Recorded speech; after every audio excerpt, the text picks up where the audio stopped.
"Don't come upstairs, Dad. Just stay in the basement." That's what she said. My daughter, my only child. She didn't even look me in the eye when she said it, just stood there on the other side of the basement door in her silk robe, hair pinned, makeup half done. Her voice was soft, like she was breaking bad news to a neighbor she barely knew. I stood there in my suit navy, freshly pressed, cufflinks from my late wife gleaming in the low light heart pounding against a tie I'd straightened 4 times already. I was early, always am. That morning, I'd set my alarm for 5:30, even though I hadn't needed to. I hadn't really slept. Too much excitement. Too much hope. Rachel was getting married. My little girl. My miracle baby. The same one who used to climb into bed with me after thunderstorms, whispering that she couldn't sleep without my heartbeat nearby. The one who'd cried into my chest the day her mother died. The one who told me at 13, "Daddy, promise you'll never miss anything important." And now here she was, grown, beautiful, nervous, and asking me to stay hidden. "Bradley's family is very traditional," she said, hands fluttering like she was swatting invisible gnats. "They're all about clean lines and minimalist elegance. The photographer says we need a consistent aesthetic. We don't want to confuse the visuals." I didn't know what that meant. I'm a retired high school principal, not an art director. I only know that my daughter didn't want me walking her down the aisle. I swallowed. "So, I'm not in the ceremony?" No, of course not," she said quickly, too quickly. "You'll be at the reception. It's just, for the ceremony, we're trying to keep it streamlined." She smiled like she was hoping I'd disappear in gratitude for being included at all. "Bradley's uncle is walking me down. He's been like a second father to me these past few years." That did it. The words didn't hurt at first. They stunned, like when you knock your shin on the corner of a coffee table and stand there, waiting for the pain to catch up. "A second father." I nodded slowly. "Of course, whatever makes your day perfect." Her face softened then. She reached out, kissed my cheek. "I knew you'd understand. You always do." And just like that, she was gone. Back upstairs, back to laughter and hairspray and the scent of cinnamon pastries drifting down from the kitchen. I stayed where I was, suited, shined, straight-backed in the unfinished basement with the water heater and the exposed beams and a single folding chair. I sat, waited, listened. Heels clicked across hardwood, music swelled, voices lifted in cheer and applause. And me? I sat still, staring at a crack in the cement wall, wondering if this was what dignity felt like when it was quietly taken. I wasn't invited for photos, no toast, no mention. The script of their perfect day didn't have a part for me. I wasn't even an extra. When the sounds above finally faded and the door creaked open again, it wasn't Rachel. It was silence. The floor was spotless. Champagne glasses abandoned. A bouquet left wilting in the sink. They'd gone. And I had been edited out. That's when I stood, buttoned my jacket, picked up my small overnight bag, turned off the lights, and left. No note, no goodbye. Just a long drive through quiet highways to the one place I knew still had room for me, our old lake cabin. The one Rachel used to call Daddy's Adventure House. I hadn't been there since she left for college. The shingles still curled, the dock still creaked. The water still held the same slow shimmer it always had at dusk. I turned off my phone, sat on the dock, and let the ache unfurl in the open air. It started before the basement, a week earlier, maybe more. These things don't happen all at once. They happen slowly, like how light fades in the evening. Not with a switch, but by degrees, so that by the time you notice the darkness, it's already full. I remember standing in the kitchen the Monday before the wedding, early morning, sun just beginning to warm the windowsill. Rachel had come down in leggings and a sweatshirt, hair in a bun, thumbing through her phone. I had already made coffee. I always made coffee. Even when she moved back in to save on rent, as she put it temporarily, she said I made it. Just like I used to when she was 16 and running late for band practice. "Morning," I said. "Morning," she mumbled, distracted. Her phone buzzed again. She didn't look up. I slid a mug toward her. Figured you'd need this. Long week ahead. She nodded absently. Yeah. It's insane. Bradley's mum wants to rearrange the flower arches again, and now the planner's saying the aisle runner clashes with the chairs. I smiled faintly. It'll all come together. That's what her mother used to say. She sipped the coffee, didn't thank me.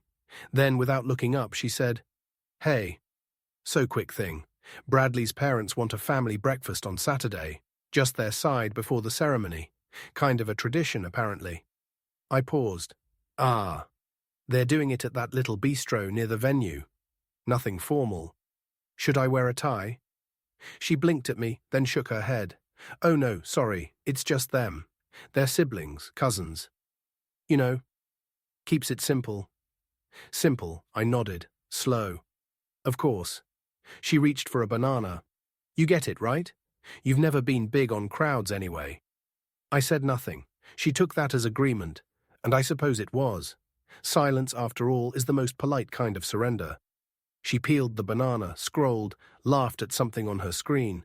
Then she stood, kissed my cheek absently and said, Thanks for the coffee, Dad. I smiled, a quiet, practiced smile. You're welcome. The door clicked shut behind her.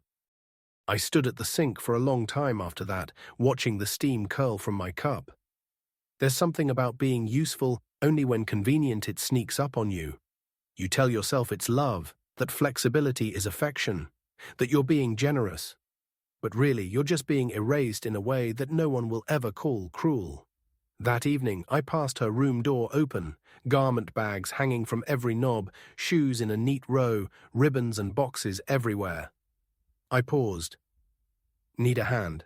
I asked. She didn't look up from the floor, where she was folding something ivory. No, I've got it. You sure? Yeah, Bradley's sisters are coming by later to help. Of course. I stood there a moment too long. She glanced up, finally. Dad? Yes? I know this week is a lot. Just let me handle it my way, okay? Always. She nodded, satisfied. Thanks. I walked away, back to my room, back to the corner chair where I kept the wedding card I'd written and rewritten 3 times. The one I planned to slip into her palm during the reception, when the music died down and we'd have a moment alone. From your first dance partner, I'd written. Corny maybe, but true. I kept it on my dresser, next to the boutonniere I'd pinned myself after watching a tutorial on YouTube. White rose, subtle, no one had told me if I needed one. But I'd worn one for her mother, and it felt right to wear one now. That night, I heard her laughing on the phone in the next room. Yeah, he's here. Still, I know, but he's trying. A pause. No, I haven't told him yet. I will. I didn't know what she meant, but I felt the dismissal then, faint like the whisper of a door slowly closing. I went to bed early, left the light on a while just in case she came in to talk. She didn't, and so the days trickled by. Small things.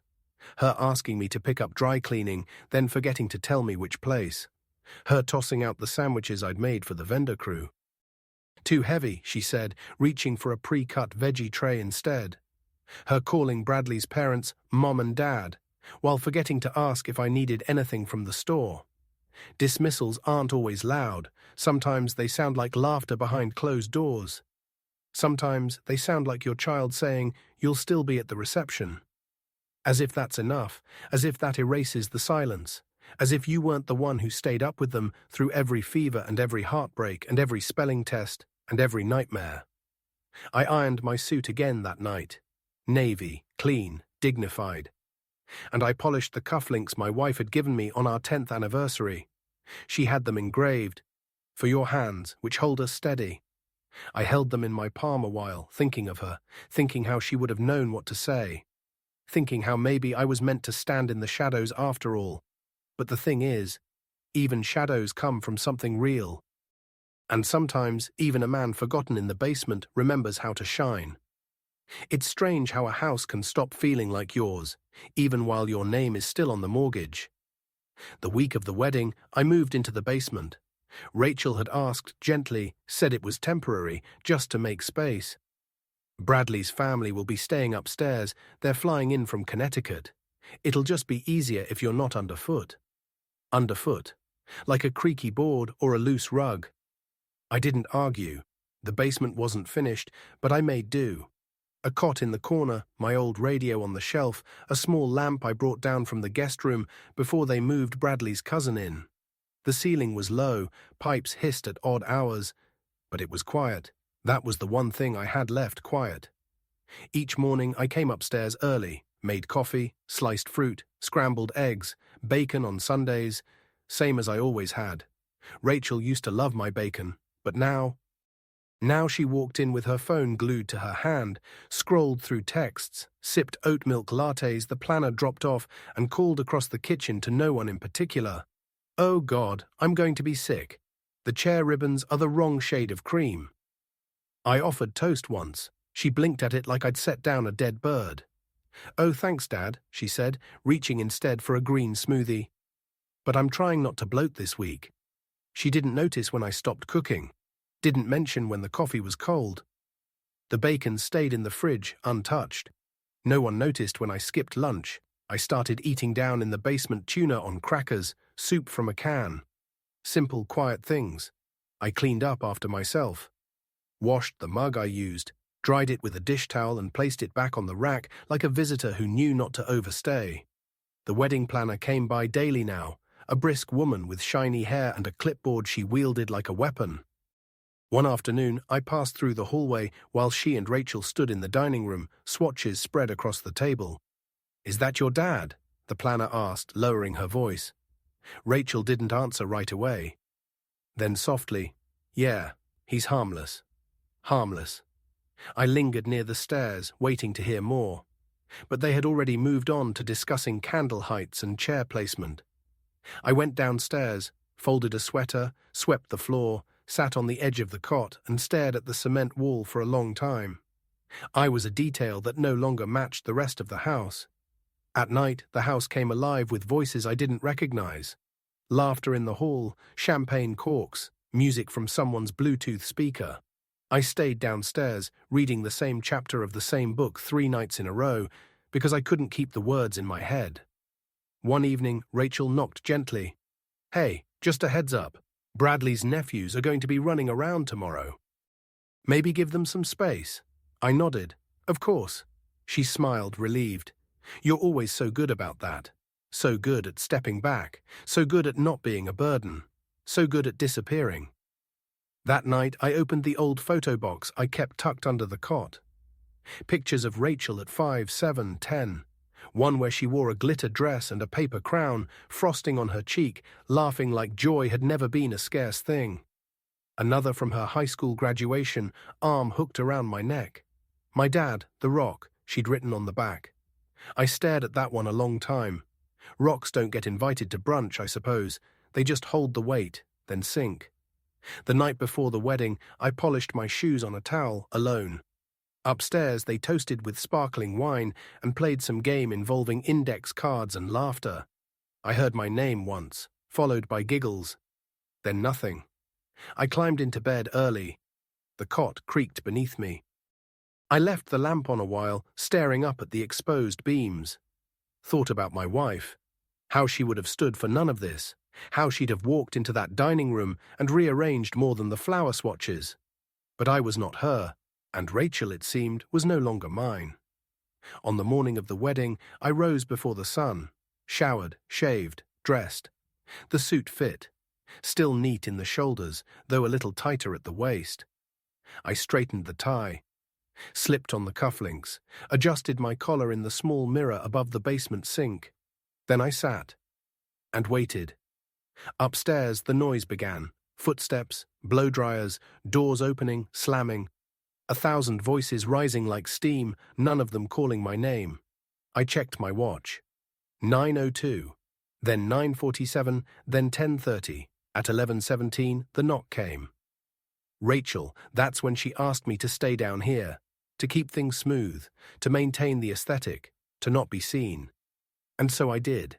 I listened as the music started, as the laughter rose, as the creak of footsteps above marked the path of the bride being walked down the aisle by someone else. I didn't cry. I sat very still. It's funny what you notice when the world forgets you're there. The sound of pipes settling, the hum of distant applause, the faint thud of someone's heel slipping on the hallway rug. I used to be the fixer of rug slips, the builder of furniture, the tie straightener, the hug giver, the one she called when her car battery died or when her heart did. And now I was dressed in full, sitting alone beneath the house I had paid off with 32 years of work. No photos, no father-daughter dance, no toast. I was not missed, I was not asked for, I was not part of the picture. And for the first time in my life, I let that truth settle in. Heavy and strangely freeing. Before there was a basement, there was a treehouse. It wasn't much, just 4 wooden walls, a slanted roof, and a rope ladder that creaked when the wind blew. But to Rachel, it was a kingdom. I built it the summer she turned 8. My wife had just finished her last round of chemo, and we were waiting for news, waiting for healing, waiting for something to feel normal again. So I poured myself into that treehouse, hammered nails with more force than needed, sanded every edge until it was smooth enough for a child's elbow, painted the door lavender because she said it reminded her of bedtime lotion. Rachel helped, sort of. She handed me screws, drew chalk hearts on the boards, wore a glitter crown for 2 weeks straight, and called me Sir Dad-a-lot. When it was done, she stood inside the little wooden box, hands on hips, and declared, "No boys allowed, except you." That was the rule. No Bradley, no neighbor kids, no boys, except me. We'd sit in there for hours, sometimes in silence, sometimes reading books by flashlight. Other times, she'd make me play her favorite game, memory theater, she called it. She'd pull out a shoebox of trinkets and photos, and we'd take turns telling a story about each one.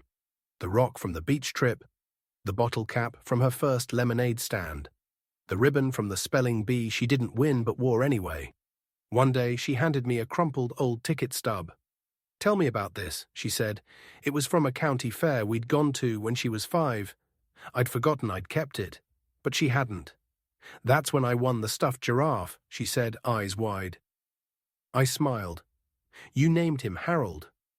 And you made me carry him all the way to the car because he was bigger than you." She giggled. "You were sweating so much." "Well, it was 90 degrees, and your mother had made me wear the nice slacks." Rachel nodded solemnly. "You said, if my girl wins Harold, I'll carry him to the moon."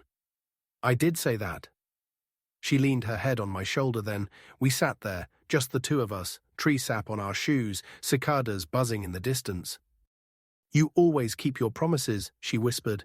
That was the same summer her mother's hair started falling out. The treehouse became our escape, our pocket of the world. I'd come home from work, loosen my tie, and she'd already be up there, legs dangling through the trap door, hollering, "Sir Dad-a-lot, your presence is required." Even when things were hard, especially when they were, Rachel made me feel like I mattered, like I was someone to be counted on, someone she needed. Not just for rides or money or fixing squeaky hinges, but for comfort, for grounding, for love. When her mother passed the following spring, she didn't speak for 3 days. I let her be. Then one afternoon, I climbed the ladder without a word and sat beside her in the treehouse. I didn't touch her, didn't ask anything, just sat. A few minutes later, she leaned against me like she had with Harold and said, "Promise you won't leave too." I told her the truth. "I'll never leave you on purpose." She nodded. That was enough. She was 9. Later years brought changes, of course. Teenagers build walls quicker than tree houses, but we stayed close in the way that counts. I was the first phone call after her driver's test, the one she asked to help practice speeches before the school debate, the hand she gripped when she opened her college acceptance letter. The day she graduated, I wore the same navy suit I have on now. She hugged me in front of everyone, mascara streaking her cheeks. "I couldn't have done this without you," she whispered. That was only 7 years ago, but it might as well have been another lifetime. The Rachel I see now, poised, cautious, apologetic for my presence, is someone I barely recognize. She moves like someone being watched, talks in curated sound bites, smiles with lips, not eyes. Maybe it was slow. Maybe the change was always coming. Or maybe this version of her was born the day she met Bradley, the kind of man who uses curated to describe vacations, and once asked if we could limit the clutter, when I brought a framed photo to the apartment. I see it now, all of it.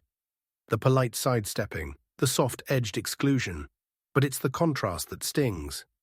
Because I remember who she was when no one else was watching. I remember the glitter dress and the paper crown. I remember the little hand slipping into mine on the first day of middle school. I remember the way she'd whisper, "Don't leave," when the nightmares got bad. And now she doesn't even knock before asking me to stay out of sight. Now she books a wedding photographer who doesn't think I fit the aesthetic. Now she lets another man walk her down the aisle while I listen from below. And yet, even as I sit here, surrounded by cement walls and the low thrum of distant voices, I still see her as the girl who once made me a Father's Day card out of macaroni and told me I was better than Superman. Maybe that's the trick. Love doesn't update with the seasons. It stays stuck in the places it was strongest, even when the person changes, even when you've been erased from the newest version of their life. I reached into my wallet last night and found an old photo I hadn't meant to carry. Rachel, maybe 5, missing her front teeth, grinning up at the camera with that full-body smile kids haven't learned to hide yet.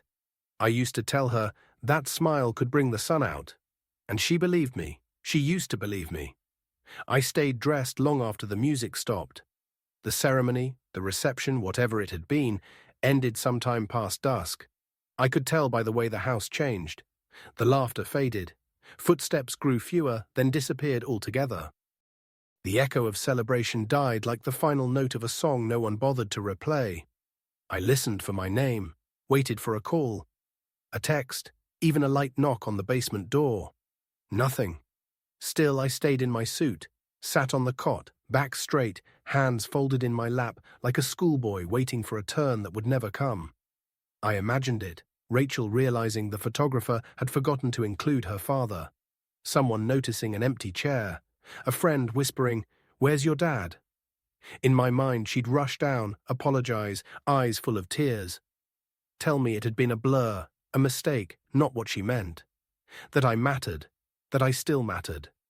I allowed that hope to live for a few hours, not loudly, not boldly, just quietly, like a flickering candle in a drafty room. At one point I even stood, brushed a wrinkle from my slacks, smoothed my hair, took a step toward the basement stairs. But I paused. I could hear her voice through the floorboards, faint and far away, laughing, toasting. Something about the most beautiful day of my life. I waited for the tone to change, for the hesitation, for a moment of absence in her voice that might mean she'd noticed mine. But there was nothing, just more laughter. I sat back down, the lamp clicked off a few minutes later. I didn't need it anymore. The light from the small window high on the wall was enough. Soft, silver, fading. Eventually the house went still, the kind of still that settles into your bones. I looked at my phone, no messages, no calls. I checked again, still nothing. There was no drama to it, no breakdown, no cinematic sob, just a slow settling. Like dust, like silence when the last guest leaves and no one bothers to say goodbye. I stood, not out of anger, not out of grief, just finality. I climbed the stairs, the door creaked. The hallway was empty. The floorboards, now bare of heels and laughter, were cold beneath my shoes. The kitchen was spotless. Someone had cleaned, scrubbed even, every dish gone. Every crumb swept. No trace of the crowd that had filled it just hours before, except a single champagne glass stood on the counter, half full, lipstick stain on the rim, abandoned, like me. And in the sink her bouquet, not in water, not in a vase, just lying there like a used towel, damp, forgotten, a tangle of petals and ribbon and pins. I stood there, staring at it. At the thing meant to symbolize joy, love, beauty. It looked tired. I didn't touch it. Instead, I opened the hall closet, pulled out a small overnight bag. I'd packed it weeks ago, just in case. Socks, toothbrush, wallet. The letter, two folded neatly, sealed, placed inside the silk box that once held her wedding dress. I turned off the lights, one by one, no note, no sound, just the quiet click of the front door. Outside, the air was cool. My car sat at the curb, quiet and waiting, just like I had. I started the engine, Drove 6 hours to the lake, no music, just the hum of tires and the dark stretch of road. I arrived at the cabin just before dawn. The dock was still there, weather-worn but strong. The shutters creaked. The screen door stuck like always. The porch still smelled of pine and damp wood. I opened the windows, let the lake air inside. Then I turned off my phone. No message came. Not that day, not the next. Hope is a funny thing. It doesn't shout. It whispers, just one more hour, one more day. Maybe she's waiting for the right time.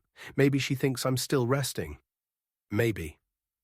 By the second evening, I sat on the dock, holding that old photo of Rachel missing teeth, glitter dress, crooked paper crown. I held it in my hands the way you hold something fragile, something you once helped build. The sky turned orange, then purple, then black.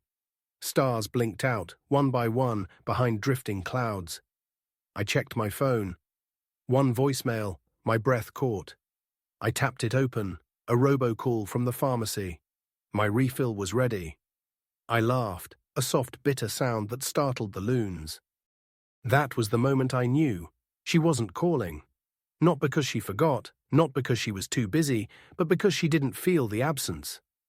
That's when the candle of hope, faint, flickering, foolish, finally guttered out. Not with a gust, but with a sigh. I don't think I cried. Not really. There were no tears, no sobbing. Just a kind of stillness that made it hard to move. I sat on the dock for what must have been hours, knees stiff, hands folded, the photo of Rachel at 5 resting on my thigh like a paperweight on everything I once believed. The lake didn't care. It just kept being a lake. The water didn't ask questions or offer comfort. It didn't know the difference between a man who belonged and a man who'd been left behind. It just moved with the wind, soft, indifferent. I stared at my reflection in the water, same eyes, same hairline, just whiter now, same shoulders that once carried her through the front door when she fell asleep in the car.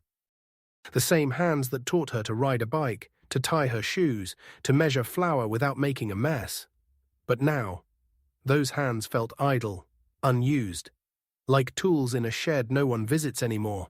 It's not one moment that drains you. It's the accumulation, the 1,000 small reminders that you're no longer needed, not in a cruel way, just in a life moved on without you sort of way. I think that's the part that hurts the most. The quiet of it. I used to be someone's center. Now I was just someone's afterthought. Rachel hadn't called, not a single message since the wedding. I kept checking the phone even after I turned it off, as if habit could conjure a ringtone. But the screen stayed black. And eventually I stopped expecting it to light up. I made a pot of coffee that morning, same way I always did. Drip, strong, no sugar. Poured it into the same chipped mug I kept in the cabin for years. The one she painted in 3rd grade.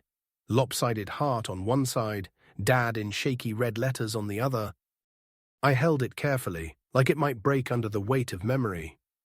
That's what grief does, I think. Not just the kind you get from death, but the kind that comes from being forgotten while still alive.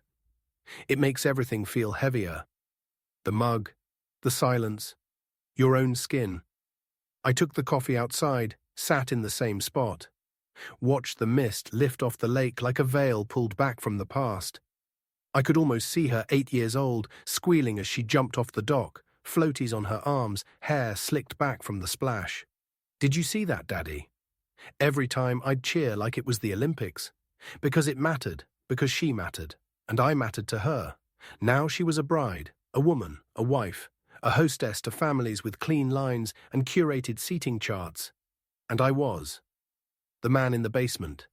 Not invited to the ceremony, not asked for photos. Not even included in the memory. It wasn't just about the wedding, it was about all the little steps that led there. When she stopped asking for help because she stopped believing I had anything to offer. When birthdays turned into brief texts. When decisions were made and I learned about them secondhand. When thank you became, I assumed you didn't mind. I did mind, but I never said it. Because what good would it do? No one wants to hear about your fading place in the world. It makes people uncomfortable. They pat your shoulder, offer tired platitudes. You're always welcome, they say, while keeping the door half shut. So you stop knocking, you shrink. You become small enough to fit inside their lives without taking up space. Until one day, you're not in the room at all. I walked the edge of the cabin that afternoon, touched the siding, ran my hand along the window frame I'd once repaired with Rachel. She was 11, held the nails in her fist like they were treasure. We'd spent an entire summer here once, just the two of us, after her mother died. After the casseroles stopped coming and the calls quieted. This place became our refuge. Now it was my exile, and still I stayed, because here, at least, I wasn't actively ignored. Here, the silence was honest. I tried reading, couldn't focus. Tried writing a note, then tore it up. Tried to nap, but the ache in my chest wasn't sleep deep. It sat too high, just beneath the collarbone, where dignity lives. By evening, I sat on the back porch with an old photo album in my lap. The pages stuck slightly, worn from years of being handled too often. Rachel at 4 in a yellow tutu. At 7, holding a science fair ribbon, missing her 2 front teeth. At 12, arms crossed, scowling at the camera because I'd insisted on one more picture before middle school. At 16, in her prom dress, cheeks pink from nerves, eyes flicking to me for reassurance. She had looked for me then, relied on me, not just for money or errands, but for steadiness, for identity. And now I was a relic. Something sacred, perhaps, but shelved. I closed the album, rested my hand on the cover, and let out a breath I didn't know I'd been holding for months. My wife once told me after her diagnosis that love isn't a guarantee, it's a practice. You show up, you keep giving, even when it's not returned the way you hoped. But even she, kind as she was, never said what to do when love becomes invisible, when it keeps giving and disappears anyway. I stood up slowly, felt the years in my knees, the weight in my shoulders, and I knew this was the bottom. Not a dramatic fall, not a crash, just a quiet realization. I had been emptied out, drop by drop, and no one even noticed the cup was dry. It happened without fanfare, no bolt of lightning, no soaring music. Just a single thought that arrived so gently I almost didn't notice it at first. I was standing at the kitchen counter in the cabin, drying a chipped plate I'd used for dinner. Roast chicken, overcooked, eaten more out of habit than hunger. The kind of meal that fills you but doesn't satisfy. Outside, the wind stirred the pine branches. The sky had gone lavender, that brief window between light and full dark. I glanced at the fridge. An old postcard was still pinned there. Rachel's handwriting on the back. From a trip to Maine, years ago. Saw a lighthouse, thought of you, love you, Dad. I used to reread it like scripture, but now it felt like a letter from someone who had already left long ago. I set the plate down carefully, folded the towel. The room was still. Too still. And that's when the thought arrived. Not angry, not bitter, just sure. This cannot be the end of me, not in the dramatic sense, no. I wasn't about to book a world tour or start meditating on mountaintops. That's not who I am. But something inside had shifted, quiet and firm. This absence I'd been living in, the way I'd let myself fade, inch by inch, I couldn't do it anymore. I had given Rachel everything, my time, my tenderness, my tools, my hands, my back, my love, decades of it, and I would have done it all again without hesitation. But love, while unconditional, is not permission to be erased. There had to be a line. Not out of punishment, not to provoke guilt, but simply to preserve what little of myself remained. I walked to the closet, opened the small box that had held Rachel's wedding dress. They'd stored it there briefly the month before, when she brought it over to keep it safe from the venue chaos. I remembered helping her carry it in, her face flushed, laughing about traffic, calling the train of the dress a beast. She never mentioned taking it back. The box was still there, tucked neatly behind my old fishing boots and a stack of linens. I pulled it down, opened the lid. Empty now, just a pale imprint where the dress had once rested. I reached into my pocket, pulled out the letter I'd written that morning when the phone still hadn't rung and the hope had officially worn thin. I unfolded it slowly, smoothed the creases. It wasn't long. I'm not a man of excessive words, but every sentence had weight. A father gives everything, not for recognition, but for love. But when you hide him away, you also hide the roots that made you strong enough to stand. I hope one day you'll understand what you lost when you chose not to be seen with me. I read it once more, not to edit, just to feel it. Then I placed it gently inside the silk-lined box, closed the lid, and stood there for a moment, letting the finality settle. I didn't know if she'd ever read it, didn't know if she'd ever even return to the box. But I knew I needed to leave it, not out of spite, not to spark drama, but because it was the first thing in weeks I had done for myself, not to make her day easier, not to avoid discomfort, not to smooth things over, but to speak, to say, quietly and clearly, I was here, I mattered, I still do. That realization, small as it seemed, was the shift. I wasn't going to chase anymore. I wasn't going to knock on doors that no longer opened. I wasn't going to shrink so someone else could stretch. I would step back, yes, but not vanish. I would walk away, but not as a ghost. She might never reach out again. She might read the letter and feel nothing. Or maybe one day she'd find it, open it, and realize what silence had cost her. But that was no longer mine to carry. I folded the towel, placed it on the counter, poured the last of the coffee into my mug, and stepped outside. The lake was still. The sky was darker now, flecked with stars. A loon called out somewhere near the reeds. I sat at the edge of the dock, mug in hand, and breathed. Not deeply, not dramatically, just present. For the first time in a long while, I felt the quiet as mine. Not imposed, not inflicted, chosen, and that made all the difference. The next morning I went to town. Not because I needed anything, though I did pick up more coffee and a loaf of sourdough, but because I wanted to. That may sound simple, maybe even silly, but after weeks of doing only what others asked of me, the act of deciding for myself felt almost radical. The air was crisp, the kind of morning where the world smells like pine and bread, and the beginning of something small but good. I walked down Main Street, same shops, same benches. I passed the hardware store where I once bought Rachel her first tackle box.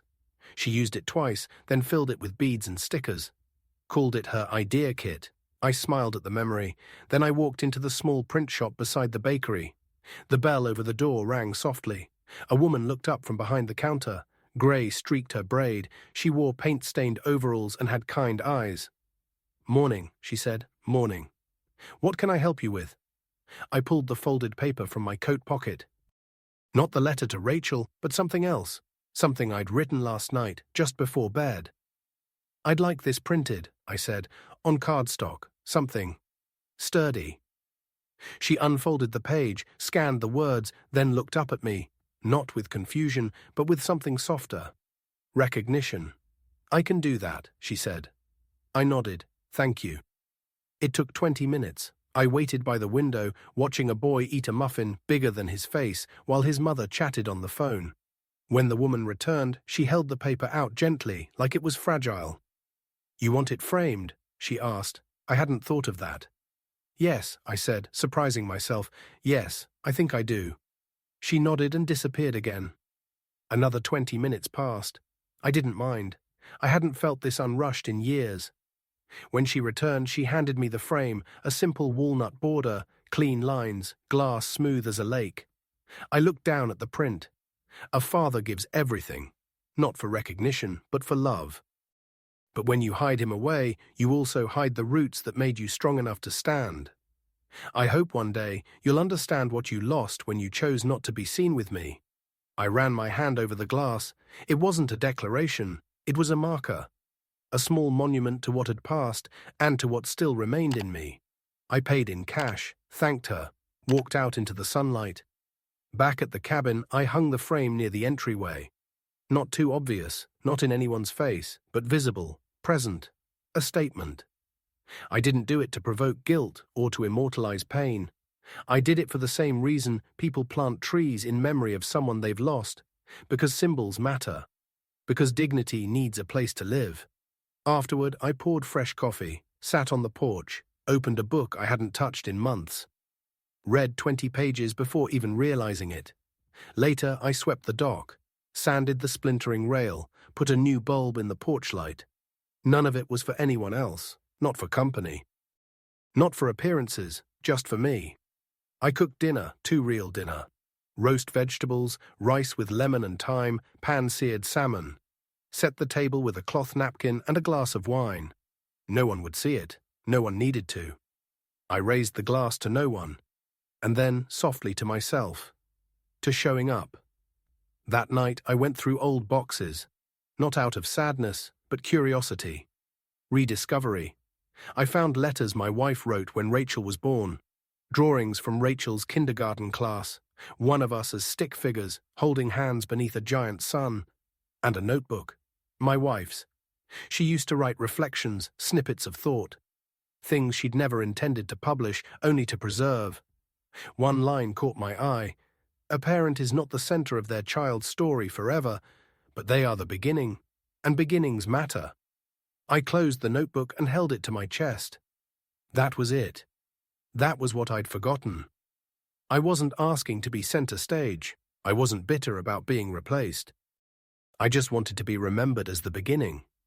And if Rachel couldn't do that now, then I would hold that truth for myself until she could. I placed the notebook beside the framed letter. A small shrine, perhaps. But not to grief, to identity, to who I had been, to who I still was. Outside, the wind picked up, pine needles brushed the cabin's roof, the lake shimmered beneath a sliver of moonlight. I stepped onto the dock. No phone in hand, no expectation, just presence.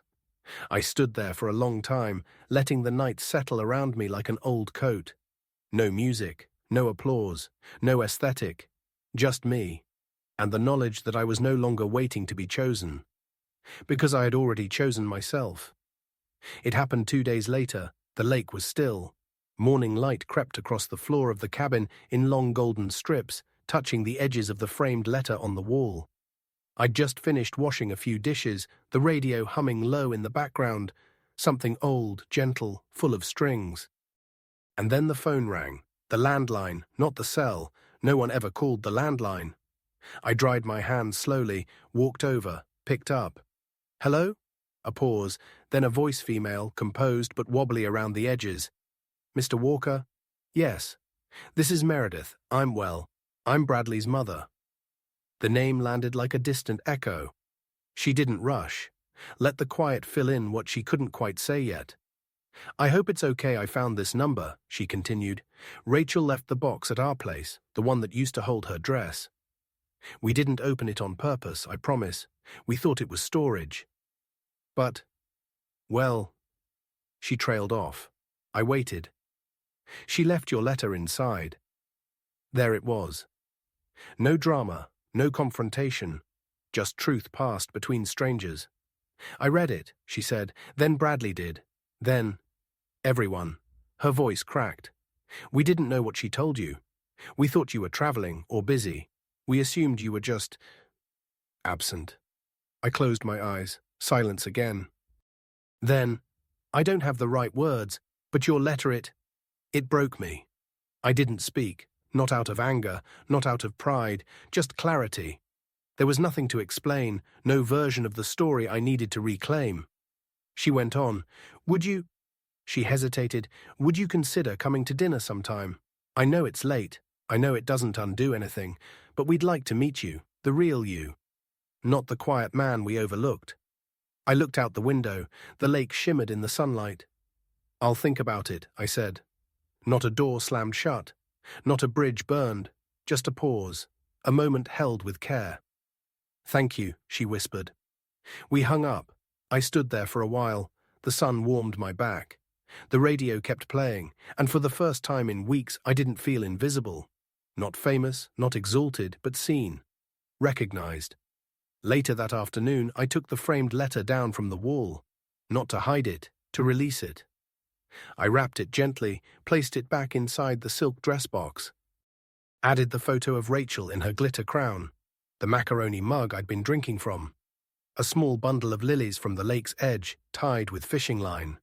Then I sealed the box. No note, no name. Just a return address written carefully in the corner.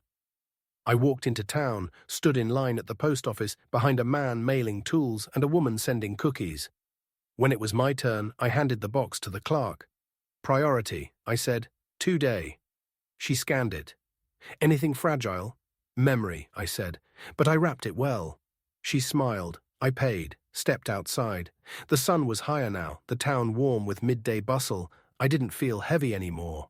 I felt leveled, like the ground beneath me had finally stopped shifting. Back at the cabin, I made tea, sat on the porch, watched a heron skim the surface of the water. The box was on its way, not as a plea, not as a correction, but as a gesture. A way of saying, I will no longer wait in basements. I will no longer hold my breath for someone to remember my name. I have spoken. I have stood. I have loved. What she does with it, what they do, is up to them.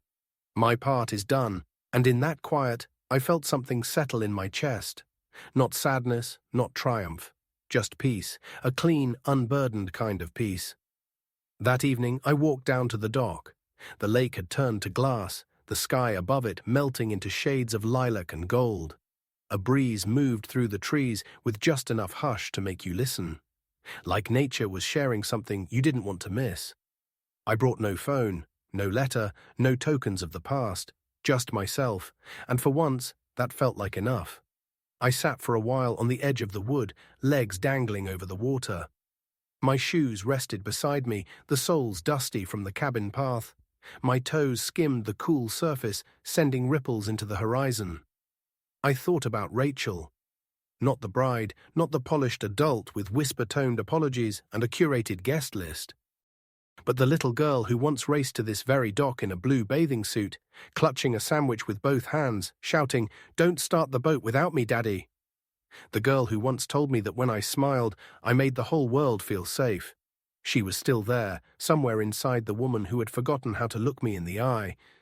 And I, despite all that had changed, was still the man who held her hand when she was afraid of the dark. That truth would never need a spotlight or a speech. It would simply remain. There is a certain dignity in knowing who you are, even when the world stops reflecting it back to you. A quiet strength in realizing that you don't have to be in the photo to have shaped the frame. I used to think love meant being available constantly, selflessly, invisibly. That if I kept showing up, eventually I'd be seen. But now I understand. Love also means choosing yourself when no one else does. Not in anger, but in truth. The lake shifted slightly. A bird called from across the water. Somewhere behind me, a branch cracked and settled. Life simply moving on, and me finally still within it. I stood, stretched, faced the horizon. It didn't matter if Rachel ever called again, if she read the letter or buried it in a drawer or wept. What mattered was that I had left it, that I had spoken the words I once swallowed, that I had stood tall in the place she forgot to look. One day, perhaps, she'll come to this lake. Maybe she'll bring her own child, maybe she'll tell stories. Maybe she'll remember the man who built the treehouse and carried the floaties and made pancakes shaped like letters. And if she looks out at the water and wonders where I went, she'll know. I'm here, not in the basement, not waiting, not lesser, but steady.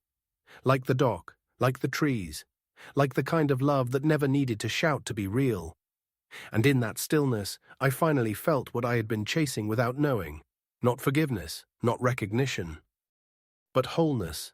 Not because someone gave it to me, but because I reclaimed it.